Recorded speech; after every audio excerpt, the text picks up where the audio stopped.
Here you can see me standing absolutely still while this doll's hand moves. Wikipedia might seem like a regular online encyclopedia, but some of its pages are straight-up nightmare fuel. From eerie legends to unsettling real-life mysteries, we've gathered the 10 strangest Wikipedia pages that are bound to give you goosebumps. Stay tuned, it's about to get seriously spooky. Parasites in fiction. If you ask me, parasites are just about the most disturbing things in the natural world. These tiny, or sometimes not so tiny, organisms depend on a host to survive, feeding, growing, and multiplying at their expense. Some directly harm their hosts, while others simply use them as a free ride. Ever heard of the tongue-eating louse that takes over a fish's tongue, or the cordyceps fungus that controls its host's body like a puppet? Creepy, right? So how did something so disturbing become such a fascinating subject for writers and filmmakers? Why do these eerie organisms appear so often in books, movies, and even video games? The Wikipedia page Parasites in Fiction dives into how authors and screenwriters have creatively used parasitism in their stories. From behavior-altering parasites to brood parasites and even classic vampire tales, parasites have taken many forms in fiction. Think about Count Dracula from Bram Stoker's iconic novel, or the terrifying xenomorphs from the Alien movie series. Alongside this, there's a 2011 painting by Catherine Alvarez that captures the eerie nature of parasitism. In the artwork, a gloomy figure stands on the far left, and ribbon-like strings link his mind to some strange, wormy creatures. Interestingly, this theme in fiction isn't new. It goes back to the 19th century. Take Richard Marsh's 1897 novel, The Beetle, where an ancient Egyptian entity seeks revenge through horrifying shape-shifting powers. Then there's Bram Stoker's Dracula, where the infamous vampire starts out as a charming host before revealing his blood-sucking, parasitic nature.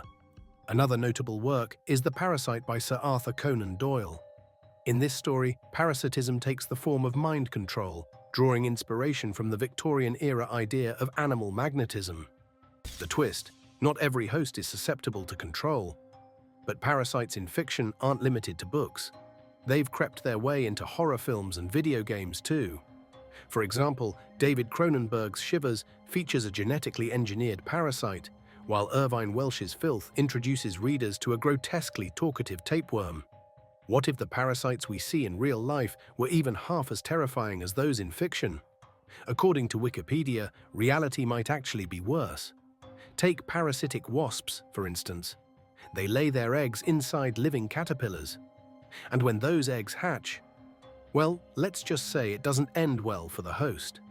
Similarly, the Alien franchise's chest-bursting xenomorph mirrors something seen in flatworms in real life. These parasites also go through an egg stage inside their host before dramatically emerging. And speaking of mind control, there's the cordyceps fungus, often called the zombie fungus. It hijacks an insect's brain, turning it into a mindless servant. Equally terrifying are emerald jewel wasps, which turn cockroaches into obedient puppets, and barnacle-like crustaceans that force crabs to care for their offspring. The Wikipedia page organizes these eerie examples into categories, showing how parasites have been portrayed in various stories. Octopolis and Octlantis. When people think of cities, they usually imagine towering skyscrapers, crowded streets, and human activity buzzing in every corner. But beneath the waters of Jervis Bay, on the coast of New South Wales, Australia, something entirely different is happening. Two fascinating octopus communities, Octopolis and Octlantis, are challenging everything scientists thought they knew about these famously solitary creatures. First discovered in 2009, Octopolis was found nestled in a bed of scallop shells, arranged in a roughly circular shape spanning about 2 to 3 meters. The site even featured a lone piece of scrap metal, repurposed by the octopuses as part of their den structures. So, what's the appeal of these scallop shells? They offer a much sturdier foundation for burrows compared to the surrounding fine sand. At one point, as many as 14 octopuses were spotted living in this strange underwater commune. But the surprises didn't stop there. Just a few years later, in 2016, researchers stumbled upon another similar settlement nearby, which they dubbed Octlantis. This second city appeared to house a similar number of octopuses, all from the same species. The gloomy octopus. Yes, that's their actual name. What's even more fascinating is that these two underwater settlements aren't just random clusters of octopuses. They're examples of ecological engineering, a phenomenon where animals actively modify their environment to suit their needs. In this case, leftover scallop shells from ocean predators created the perfect building blocks for octopus dens. Over time, the accumulation of shells allowed more and more octopuses to settle down, creating these rare, concentrated colonies. But here's the big question. Why are these octopuses living so close together? Scientists are still scratching their heads. Octopuses are typically solitary animals, so seeing them coexist in such tight quarters is highly unusual. Life in Octopolis and Octlantis isn't exactly peaceful either. While the abundance of food and potential mates might seem like a perk, researchers have observed a lot of aggression between the octopuses. Fights are common, and the constant presence of predators makes survival an ongoing challenge. These underwater cities also offer valuable insight into the intelligence of cephalopods. Known for their problem-solving skills and impressive ability to use tools, octopuses continue to amaze scientists with their adaptability. Despite ongoing research, many questions remain unanswered. Were these colonies formed by accident, or do they serve a larger purpose in octopus society? Are they temporary hubs, or could they evolve into something even more intricate over time? The Wikipedia page dedicated to them dives deep into these mysteries, offering a fascinating glimpse into one of the ocean's strangest phenomena. Isabel Gowdy. In 17th century Scotland, witch hunts were at their peak, fueled by fear, superstition, and strict laws. Isabel Gowdy is one of the most well-known names tied to this dark chapter in history. Her story, documented in detail on Wikipedia, reveals a series of extraordinary confessions unlike any other from that era. Witch trials in Scotland had been ongoing since the mid-1500s, following the Scottish Witchcraft Act passed under Mary, Queen of Scots. Her son, King James VI, even authored Demonology, a written exploration of witchcraft and its dangers, influenced by his involvement in the North Berwick witch trials. Fast forward to 1661 and 1662, and another massive witch hunt took place. This one was said to be the most brutal. Historian Emma Wilby believes Isabel, who dabbled in the occult, could have been one of the 7 witches arrested and tried in Auldearn during this time. Little is known about Isabel's life before her trial. She was married to a man named John Gilbert, but her age, family background, and daily life remain a mystery. What sets her case apart is that her confessions were given willingly, without any record of physical torture, an incredibly rare occurrence during witch hunts. Over 6 weeks in 1662, she made 4 detailed confessions, leaving historians puzzled as to why she spoke so freely. In her first confession, Isabel described meeting the devil himself at night in the village of Auldearn. She spoke of secret gatherings, grave robbing, and crop destruction, and she even named other women supposedly involved in these rituals. Her descriptions of the devil portrayed him as a cloven-hoofed figure, sometimes wearing boots. She also revealed that while sneaking away to these meetings, she would leave a broom beside her sleeping husband to avoid raising suspicion. The coven gatherings, according to Isabel, involved grand feasts with lavish food, all made possible by magical horses. The group was allegedly entertained by the Queen of Elfame at her home on Downey Hill.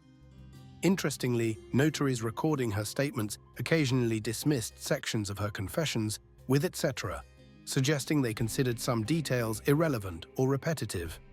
On May 3rd, during her second confession, Isabel went further, providing the nicknames of her fellow coven members and describing her alleged ability to transform into animals, including a cat and a horse. She even recited a spell believed to turn her into a hare, which began with, "I shall go into a hare, with sorrow and such and mickle care, and I shall go in the devil's name till I come home again." Over 24 such chants were recorded, more than in any other documented witchcraft case. In her third confession, dated May 15th, Isabel described pacts she made with the devil after a gathering at Auldearn Kirk. She spoke of being sent on errands in animal form, once narrowly escaping a pack of dogs while disguised as a hare. Her fourth and final confession, delivered just days later, reinforced her earlier statements. These testimonies led to the arrest of 41 people, though the ultimate fate of Isabel herself remains unknown. There are no historical records indicating whether she was executed, imprisoned, or released. Isabel Gaudi's confessions left a lasting mark, inspiring art, music, and folklore for centuries. Ballads such as The Elfin Night and numerous folk tales drew from her haunting story. While historians generally agree that her confessions were given voluntarily, it's important to note that practices like sleep deprivation, physical beatings, and pricking for the so-called witch's mark were not classified as torture at the time. Valley of Drums. Tucked away near Brooks, Kentucky, lies a site with a name that sounds more like something from a horror movie than a real place: the Valley of Drums. Officially known as the A.L. Taylor Superfund site, this 23-acre stretch of land isn't covered with lush greenery or vibrant flowers. Instead, it's littered with rusting barrels, many leaking toxic waste into the soil and water. How did this valley earn such a grim title? Starting in the 1960s, thousands of drums filled with industrial waste were dumped here, turning the area into a hazardous wasteland. For nearly 2 decades, these containers piled up without much oversight. In fact, it wasn't until 1979 that the Environmental Protection Agency, EPA, decided to investigate the site and the nearby creek. What they discovered was deeply troubling. The soil and water were contaminated with over 140 chemicals, including high levels of PCBs and heavy metals. PCBs, or polychlorinated biphenyls, are man-made chemicals that can be either oily or solid, usually colorless or light yellow, and completely odorless.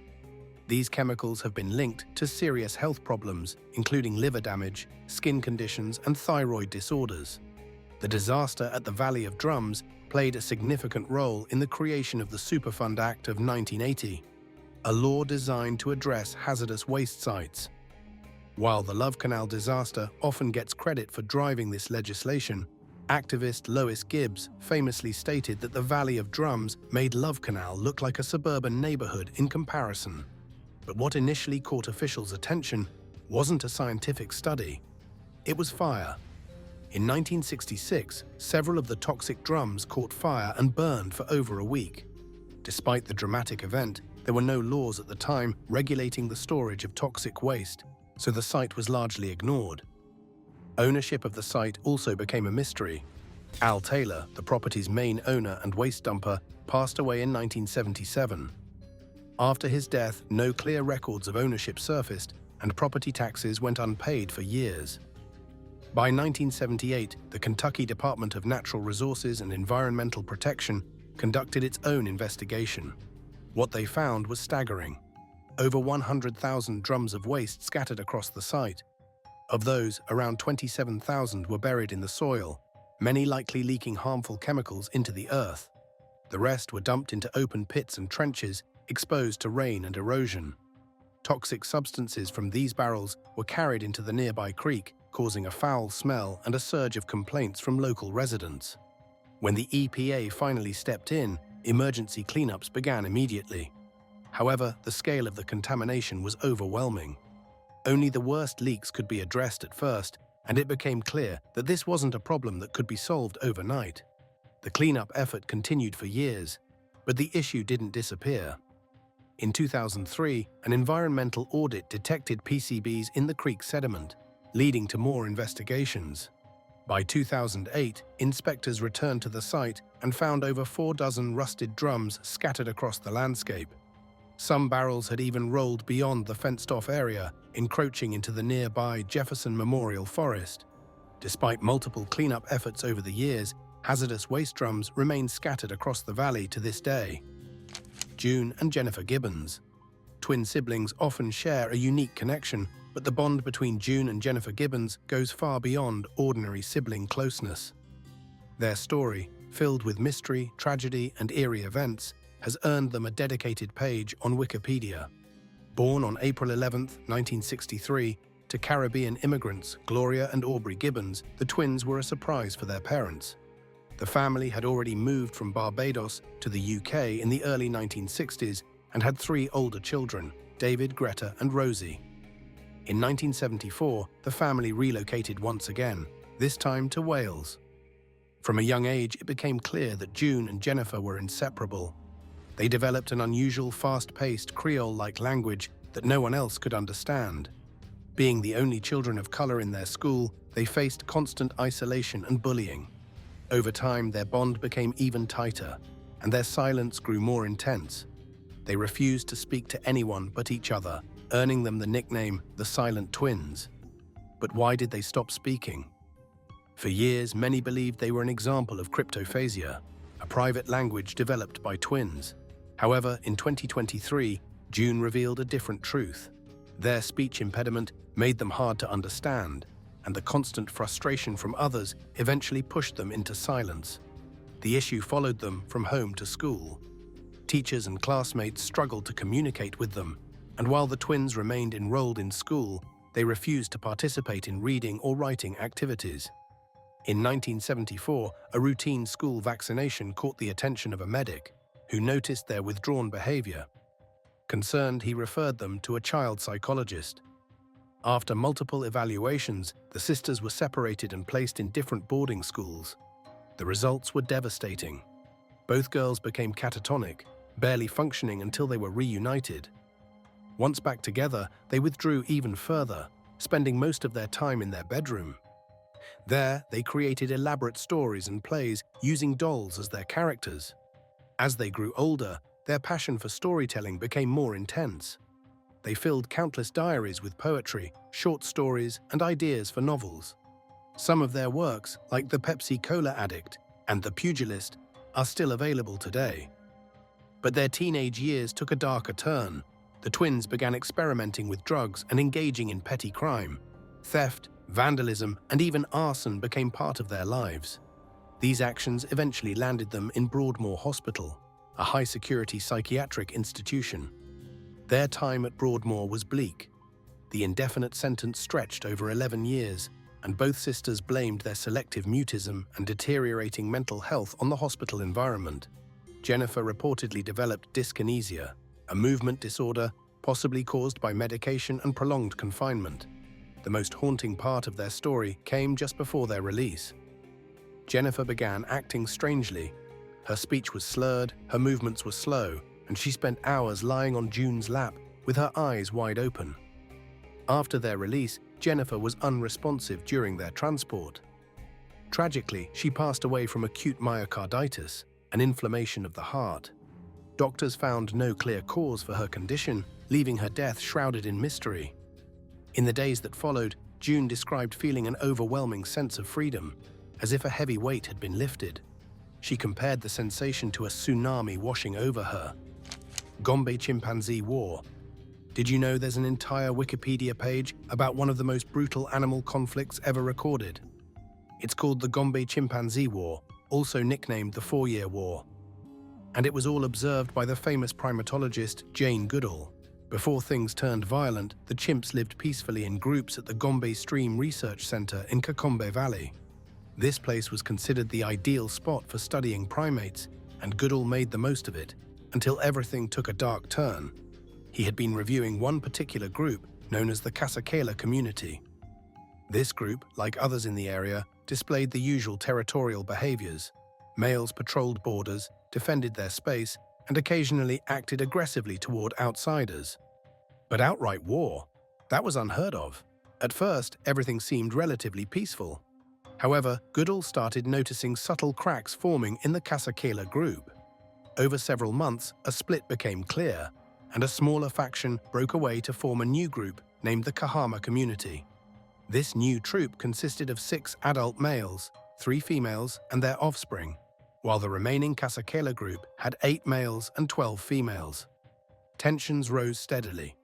While the Kasakela males mostly avoided venturing south into Kahama territory, the Kahama males, led by Charlie and Hugh, were bolder, occasionally crossing into the northern zones. Despite this growing hostility, an older male named Goliath managed to maintain a fragile peace between the groups, with the support of Kasakela leaders Mike and Rudolph. In 1974, the simmering tensions erupted into violence. The war began with a brutal ambush. A lone Kahama male was caught feeding in a tree when 6 Kasakela males surrounded him. Despite his attempts to escape, he was overpowered and viciously attacked. After the assault, the Kasakela group erupted into celebratory hoots and calls, marking their first coordinated act of aggression against a fellow chimpanzee. This attack wasn't an isolated incident. Over the next 4 years, the Kasakela group systematically targeted and eliminated the Kahama males one by one. Gigi, a female from the Kasakela side, was even seen assisting in one of the attacks. One of the most heartbreaking moments came when Goliath, the elderly peacemaker, was killed. The final survivors, Sniff, Charlie, and Willy Wally, who suffered from polio, were hunted down or disappeared under mysterious circumstances. Charlie was the next victim, and Willy Wally vanished shortly after. Sniff, the last remaining Kahama male, managed to survive for just over a year before he too succumbed to the relentless campaign. By the end of the war, every Kahama male was dead, and the troop was effectively wiped out. The Kasakela community claimed the abandoned territory, but their expansion was short-lived. Neighboring chimpanzee groups resisted their advances, preventing further territorial gains. This conflict wasn't just a series of random skirmishes. It was a calculated, sustained campaign of aggression that mirrored some of humanity's darkest behaviors. The war revealed new depths to chimpanzee intelligence, strategy, and social dynamics. For Jane Goodall and her team, observing this war was both groundbreaking and deeply unsettling. Chimpanzees had long been seen as peaceful, intelligent animals. But the Gombe Chimpanzee War revealed a darker side to their behavior, one driven by territory, power, and survival. Cephalophores. Among the countless oddities tucked away on Wikipedia, one term stands out: cephalophore. While the name might sound like it belongs to some deep-sea creature, it actually refers to something far more unsettling: a saint carrying their own severed head. The word comes from the Greek term meaning head carrier, and these figures are often seen in religious art, statues, and cathedral carvings. A halo sometimes floats above where their head used to be, adding an extra layer of eerie symbolism. Ever noticed statues of Saint Victorius or Saint Gentian holding their heads at the entrance of Amiens Cathedral in France? They're classic examples of cephalophores. But how did such a bizarre image become a recurring theme in religious folklore and art? One origin story comes from a sermon delivered by an archbishop of Constantinople, who claimed that a severed head could strike more fear into the devil if it still had the power to speak. That idea might explain why so many cephalophores are depicted not just holding their heads, but preaching or speaking, even after decapitation. The most famous cephalophore is probably Saint Denis, the patron saint of Paris. According to legend, after being beheaded at Montmartre, Denis picked up his severed head and walked nearly 7 miles to his final resting place, all while delivering a sermon. Talk about dedication. Folklorist Émile Noury discovered over 134 similar stories in French literature alone. Apparently, Saint-Denis wasn't the only one with the ability to turn a brutal execution into a final act of devotion. Another haunting tale centers on Saint Nicasius. As his executioner raised the blade, Nicasius was reciting Psalm 119. The moment he spoke the line, "My soul clings to the dust," his head was severed. Yet he continued reciting the psalm even after his head hit the ground. And then there's St. Eustace of Béziers. After being executed by Roman soldiers, Eustace's body was discovered by his father and brother, sitting upright with his severed head resting in his lap. He calmly handed his head to his father and asked him to deliver it to his mother. The stories aren't limited to men either. Take St. Oda, for example. After her execution, she reportedly stood up, picked up her head, and carried it to the doors of a convent before finally collapsing. One of the more unusual tales involves St. Aphrodisius of Alexandria. Accompanied by his camel, Aphrodisius continued preaching to a crowd even after being beheaded. He simply picked up his head and carried it to a nearby chapel. Paleodiction nodosum. Beneath the surface of the ocean lies a mystery that has baffled scientists for decades. In 1976, researchers exploring the Galapagos Rift stumbled upon strange geometric patterns etched into the seafloor. These patterns weren't random. They formed intricate honeycomb-like burrows that looked exactly like ancient fossils known as Paleodictyon nodosum. Despite decades of research, no one has ever seen the creature responsible for creating these burrows. The patterns remain the only trace of its existence, and scientists still can't agree on what this elusive organism might be. When the fossils were first discovered, paleontologist Adolf Seilacher proposed that the creature was likely some kind of worm. He suggested that these worms might burrow into sediment near hydrothermal vents, using the structure to trap or cultivate food from the nutrient-rich water. On the other hand, marine geologist Peter A. Rona, who discovered the modern-day burrows, believed the organism wasn't a worm at all. Instead, he theorized that Paleodictyon nodosum could be a large protist, a single-celled organism similar to slime molds, kelp, or red algae. Protists are known to live on the ocean floor and could theoretically create patterns like these. To investigate further, Seilacher and Rona teamed up and used the deep-sea submersible DSV Alvin to collect samples from the ocean floor. They discovered burrows in conditions nearly identical to those on the Galapagos Rift.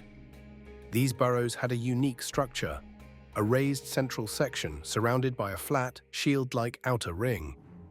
Interestingly, the sediment within the burrows showed unusual color changes. When occupied, the burrows took on a reddish hue due to metalliferous sediment. When empty, the structures turned light gray and flattened. The red coloration, oddly enough, only occurred beneath the surface, hinting at some kind of biological activity happening within. So what's really making these patterns? Scientists have two main theories. Seilacher remained firm in his worm theory, comparing the burrows to structures made by leafcutter ants, which cultivate fungi inside their tunnel networks. The multiple exits in the burrows further supported his idea. Meanwhile, Rona leaned toward the sponge theory. He speculated that the burrows might actually be casts left behind by calcareous sponges, whose skeletal remains could leave these intricate patterns in the sediment. Neither theory has been definitively proven or disproven, as evidence supporting both ideas has been found during research. What makes this even more fascinating is that Paleodictyon nodosum fossils are considered some of the earliest examples of complex structures created by living organisms. Early fossils show less uniformity in their hexagonal shapes, but over time they became more consistent, forming precise honeycomb-like patterns. South Baddesley's groaning tree. Did you know there's a haunted legend tied to the tiny village of South Baddesley in Hampshire's New Forest? While the village itself is small and unassuming, its dedicated Wikipedia page holds a chilling tale that sets it apart: the mysterious story of the groaning tree. Located just over 2 miles from the nearby town of Lymington, South Baddesley is known for its charming countryside and historic spots, including an old pub called the Red Lion. The pub's name draws from a local legend about the Stratford Lion, a mythical creature said to have been pulled from the ground by John Stratford in the 14th century. Described as a massive red lion with glowing yellow eyes, stag-like antlers and razor-sharp teeth, the creature has allegedly been spotted as recently as the 20th century. But the lion isn't the village's most unsettling tale. That title belongs to the groaning tree. In 1750, a local farmer in South Baddesley began hearing strange sounds from behind his house. These weren't ordinary forest noises. They sounded like muffled cries, almost as if someone was in pain. His bedridden wife was deeply unsettled, but the farmer tried to reassure her, dismissing the noise as the distant calls of stags roaming the forest. The problem was, everyone in the area could hear it. Neighbors whispered about the eerie sounds, growing more fearful with each passing day. Eventually, the farmer traced the noise back to an elm tree standing nearby. The sound, deep, mournful, and undeniably human, seemed to come straight from the tree's trunk.